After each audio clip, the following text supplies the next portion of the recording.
Everyone has a story. Stories have power. They help us understand each other. This is Jessop's Journal.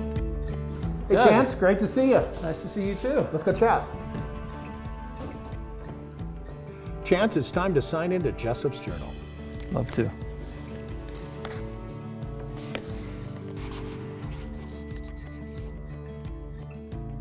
Hi, this is Doug Jessop. Welcome to this episode of Jessop's Journal. With me today, Mr. Chance Thomas. Chance, thanks for coming.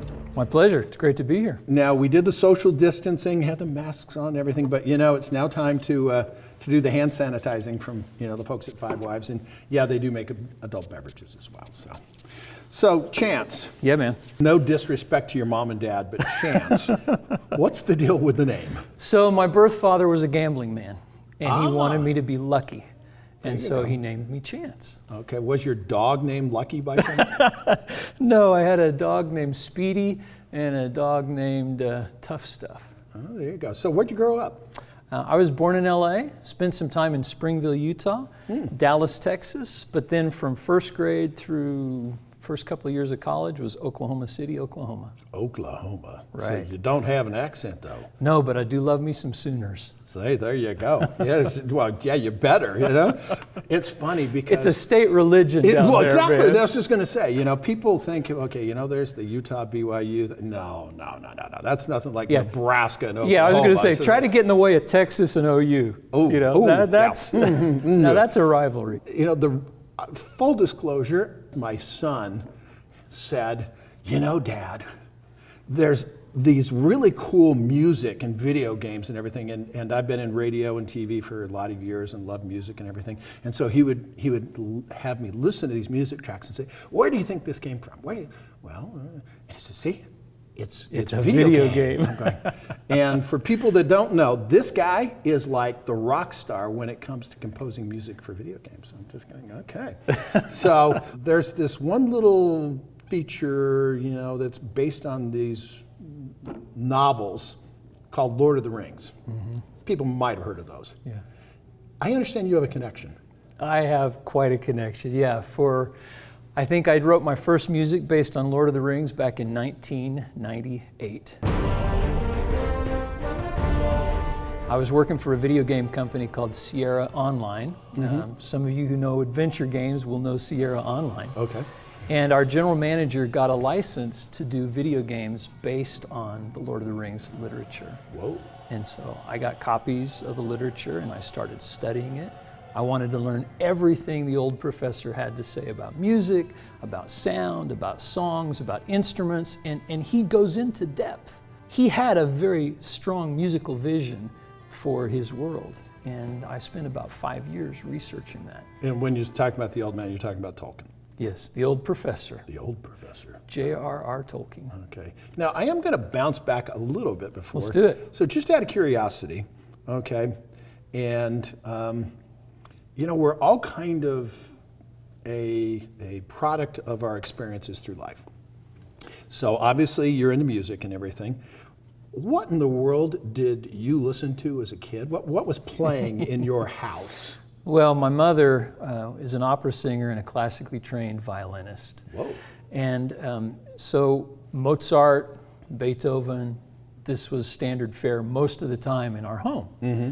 Until one day, my mom came home from the library with a new record called Hair. And she put it on, and I listened to these incredible driving beats and these hooky harmonies, and I thought, I didn't know music could do this. Uh-huh. And so instantly I was transfixed by rock music, but I had this classical background. So by the time I hit high school, my favorite bands were Kansas. Yes, of course. Yes, of course. Yes, okay. Emerson, Lake and Palmer. Yeah. And then Boston, Foreigner, any group that had sophistication. Don't forget Styx. And Styx, of course. Okay, yes, okay. Tommy Shaw and those guys. Yes. And so that was the music that I grew up with and fell in love with as a child. So were you a musician? I mean, were you in the band in high school, or how? Oh yeah, okay. absolutely, of course, right? So what did you play? So in my rock band in high school, which was called Manta. Oh, so you had a rock band? Oh yeah. Okay. Yeah, I was a lead singer and keyboard player for a while, until we met this guy who could really sing, right? Yeah. And we brought him on board, and we did Styx. And his voice, I mean, he was like Dennis, the second coming of Dennis DeYoung. He was so good, so good. But before that, the first instrument I ever tried to learn to play was the violin, like my mom. Really difficult. Anybody who plays the violin, you know, incredible. I stayed with it for a few weeks, but couldn't handle it. I learned the piano after that. Then I went to upright bass. I played the string bass. I liked that, but the parts were boring. So then I went to cello, which was a little harder to play, but also still easy. This kind of thing worked for me, and the parts were gorgeous. I learned to play the drums. I had a drum set. And it's interesting because all that background, the drums, the strings, the piano, that has found expression as a composer, which is what I do now. So what is composing? So a lot of people would say, well, yeah, composing, you make up some tune to go behind a picture. That's not what we do at all. When you write music for a moving picture, whether that's a video game, a movie, a TV show, even a commercial, you're trying to provide an emotional narrative, right? What do I want my audience to feel as a result of what they're seeing? And really, my job as a person who creates music score is to manipulate human emotion. I remember when I was a kid, there was a composer that was in my neighborhood that did a bunch of stuff for movies and TV, so admittedly that's part of the reason I wanted to talk to you here. And I remember you put headphones on, we had a group of kids, and each of us, he had us listen to certain things and then said, what do you feel? Yeah, that makes sense to me. And so when, you know, give me an example of, okay, for example, you've done a bunch of TV shows. Give me an example of some of the TV shows and how that process works. Okay, so one TV show that I've got a lot of music in is a show called Pawn Stars. Pawn Stars, you know, it's a little bit of a tongue-in-cheek show, right? Kind of backwater guys, you know, wheeling and dealing. And so the mood that you want to create there is a little down home, a little bit laid back, not that serious. So one of the tracks I did, we had a dobro, we had some nice bouncy acoustic guitar, and that sets up that kind of vibe. Let me tell you about another one. One time I was scoring a video game. It was Peter Jackson's King Kong. Whoa. And there was a level that I had to score where a T-Rex comes to the jungle, bursts on the scene, screams at you, and you have to run for your life and protect Anne Darrow, you know, who is the female protagonist in the movie and in the game. And I'm sitting at my keyboard, plunking away with these different sounds, trying to come up with something that would work. And I was failing miserably. So I thought, I got to clear my head. And at the time, I was in Northern California, just outside Yosemite National Park. My studio was on the second floor. I had a nice deck overlooking the Sierra National Forest. So I went out there, and it was a kind of windy day. And I'm just, you know, trying to clear my head, trying to think of something, and I'm looking around, and I'm looking at the trees sway, and I see these two trees that happen to sway apart. And I thought, well, that's interesting. That's what would happen if a dinosaur was coming through. And so I begin to imagine, what if a dinosaur was coming towards me right now? And I've got a pretty vivid imagination. And so I'm imagining this thing getting closer and closer. I'm imagining hearing the steps. Imagining what it would feel like if my house was shaking. And then I looked up and I said, what if a T-Rex stuck his head through these trees right now and roared at me?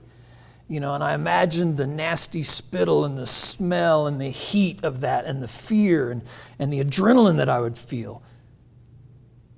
And all of a sudden, and I kid you not, I started to hear music. When I had put myself in and I thought about it, well, that's kind of like what a method actor does, right? you put yourself in the emotional state that you have to convey to your audience. And as I did that, I heard this and these sounds, and I ran back in and I pulled up, some percussion and some low brass and some trumpets and some strings. And that's when I really understood that music flows from and conveys emotion. So I've seen there's some videos of what you've done before, and there's these orchestras and everything like that. Right. I'm dying to know, okay, so you're there, and they are performing what you just created. Right. That's got to be, number one, that's got to be a cool feeling. It's very cool. Do you actually play any of the instruments in that, or do you just sit back? No. So by the time I get to the studio, I have written every part. We've gotten all the violin players have all their music with all the notation, everything they need to do. Some parts we record electronically. Like I play the drums, and so I lay in all the percussion parts electronically prior to going to the studio. And a lot of times in the music that I compose, yes, we've got a live orchestra, yes, we've got a choir, but we also have some underlying electronic elements for color and flavor, and so all that stuff is pre-laid. By the time we get into the studio, if I've got a room full of 40 or 50 or 60 musicians making $50 to $75 an hour, plus the money I'm paying for the studio per hour, that's like thousands of dollars going down the drain every hour. My job then is to produce those sessions and make sure that everything happens according to plan, that we can get fantastic performances of every track for the client. There's one of the things that I've wondered, because having been in the broadcast business for eons, there's certain things where you can take a little bit of this track, a little bit of that track, et cetera, et cetera. Right. But is there a difference when you have an orchestra there in this whole part? Can you, with your ears, tell the difference between something that has been pieced together where it's like, okay, there's this one guy performing in New York, another performing out of Paris or this and the other, versus I see putting what you're them all in saying. the same room? Right. That's an interesting question. It is true. If you get 90 players on an incredible sound stage like a Bravenel Hall here in Salt Lake City, there is a certain sound you get that you can't quite duplicate when you piece things together. But by the same token, there's a certain sound and all kinds of interesting sounds you can get when you put things together, and you can focus on each individual component, right? That you never get when you have everybody in the same room. So, and especially for modern music, some of the ways that we like to utilize the orchestra is different than traditional classical music. And when we record the orchestra in pieces, like I'll record all the strings together. Then we'll bring in the brass players, record all the brass together. Sometimes I'll overdub individual soloists, and then we bring it all together in what's called the music mix and fine-tune every element to get that very powerful modern music sound that we use in soundtracks today for video games and movies. Okay, so you've got all these people around the entire world that are watching this right now, that are playing a video game and everything, et cetera, they're listening to this. Is there a genre that you would consider that video game music to be, or are we just having all these people out here realize that everybody that watches a video game is actually listening to classical music? Oh, no, it's all over the map, Okay. Like you might play one game and the soundtrack is absolute, alternative rock, right? Okay. Or you play a sports game and it's R&B songs. The types of games that myself and composers like me mostly work on are fantasy games, action games, role-playing games, ancient worlds, future worlds, places where your mind has to take this leap of imagination to go there. Is it fair to say then that you're basically making a soundtrack for something that doesn't really exist in the world? So absolutely, it actually opens up the creativity to do whatever the heck you feel like. Right. And yet what's interesting is the emotion, right?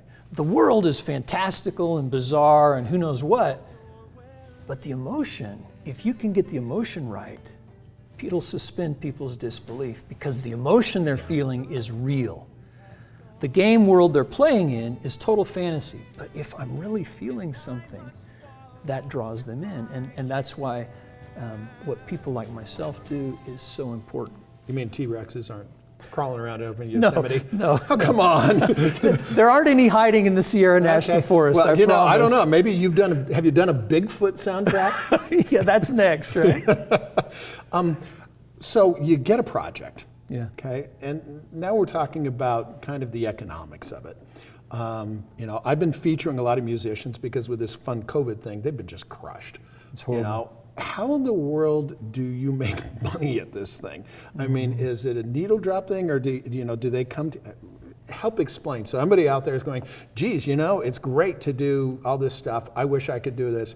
Is there any money in it? Yeah, for sure. A professional music composer today gets their money from a lot of different sources, primarily from contracts for custom composition. A video game company like Electronic Arts or Ubisoft or Riot Games, they'll come to me and they'll say, hey, we've got this game world we want to build. We need a music score for it. And we negotiate. Okay, we'll give you this amount of money. We negotiate and we haggle over the rights, who owns what rights to the copyright or distribution. And at the end of the day, you have an agreement. They pay me money, I create music and give it to them. But there's other ways to make money too, which is one of the reasons why I've launched a new business this month. Huge Sound Records just opened this month, and it's a direct channel to my audience, right? Composers like me, we've got music on Spotify, Apple Music, Amazon, but we don't make any money from it. You're not getting rich on iTunes? Well, not rich. I mean, I'm lucky if I get pizza money, So I've gotten royalty checks from my music streaming for a long time, and it's never amounted to very much. And this last royalty statement I got, I decided to dig into the fine print. I'm making 1/1000th of a penny. Whoa. Let that sink in for a minute. For one song play. Now sometimes it's more. The rates are actually all over the place, but I figured an average, and it's about 2/100ths of a penny per song. So think about this. Mm-hmm. If I entertain 500 people with one song, I make $1. Wow. Yeah, let's compare this to fast food. I read this quirky article about McDonald's, and I did some calculations, and it turns out that to make 100 hamburgers, right, they have to pay somebody, and this is an old article, so it's like at $10 an hour, they have to pay someone $200. Are you still with me? Mm-hmm. All right. So to feed 500 people with one hamburger each, they have to pay $1,000. To entertain 500 people with one song each, I make $1. Yeah. $1,000 for fast food employees, $1 for me. Okay. Now, let's just say that a hamburger and a song aren't exactly the same. True. But it's kind of dramatic. That's why I like this example. So then why are you doing this? Well, the reason I launched Huge Sound Records was because if I go directly to my audience, mm-hmm. right? If I entertain 500 people with one song each at 99 cents each, I'm making $500 as opposed to $1. It's still not Taylor Swift money, but it's a livable wage. So you've been doing this for a while. Right. Do you remember the first project that you actually got paid for? I do. I had recently moved to Utah, and I went to see a producers group at the Church of Jesus Christ of Latter-day Saints. And I presented myself to them. I said, hey, I can make music. You should hire me. And one of the producers gave me a very short video of Talking Heads and said, what would you do with this? And so I wrote some music, a lot of guitar harmonics and chords that kind of faded in and out, and it was kind of a cool little texture for it, and I think I got $1,500. I thought, this is great. Maybe I can make it, huh? Maybe I can make it. Chance, there's this project, a video game that's called Warhammer. Okay. you know, that people are familiar with. Tell me a little bit more about that project. So Warhammer is an ancient fantasy world. And there was a civilization that was threatened by invasion from hordes, which most video games are based on some form of that, right? But Warhammer has its own unique fiction. And I was hired to write a score for Warhammer Chaos Bane. We used a live orchestra. We used a contrabass choir. Do you know what a contrabass is, Doug? Mm-hmm. So these are guys who can sing so low, they almost make the ground rattle, right? Mm-hmm. We had 8 of them come in to do on the score. And the score is very aggressive. It's a very aggressive orchestral soundtrack. The interesting thing is, I was just finishing that score when we found out that the company I was working for was under investigation from the FBI. Oh dear. Okay. Yeah. You got to give me some details. You can't leave me hanging on that one. In 1998, I formed a company called Huge Sound. Small company designed to provide music and sound for film and video game companies. It grew in reputation, and the balance sheet grew over the years. And in 2016, I sold it to an entertainment conglomerate here in town that was funded by Rust Rare Coin. Well, things were going great. I mean, we were working on all kinds of cool projects. And one day, in November of 2018, I came back to the studio in the evening to drop off a drive and found police officers and attorneys there. And one of the employees said to me, "Chance, there's some attorneys here that want to talk to you." Okay, how would you feel? Yeah, not so good. Okay. Yeah. These attorneys want to talk to you. Well, they took me into my office and sat me down and told me that the FBI had been investigating the parent company of our parent company for 2 years, and accusations had come in of a massive Ponzi scheme. Ooh. Yeah. 2 days later, the company was closed, every employee was laid off, all my equipment, all my copyrights, music distribution agreements, everything that I used to make my livelihood was now seized by the courts and completely inaccessible to me. So I had to start from scratch. So how did you get back your music? 27 months of negotiating. Okay.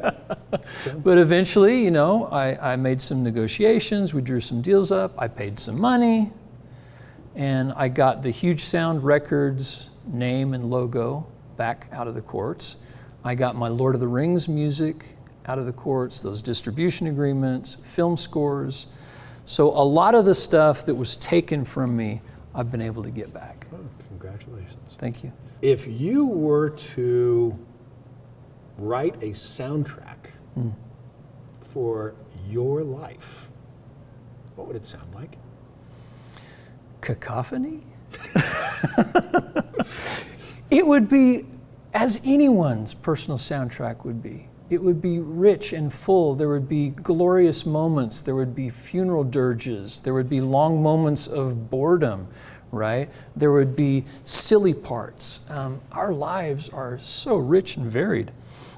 And if you were to do a soundtrack for your own life, it would have to be that way too.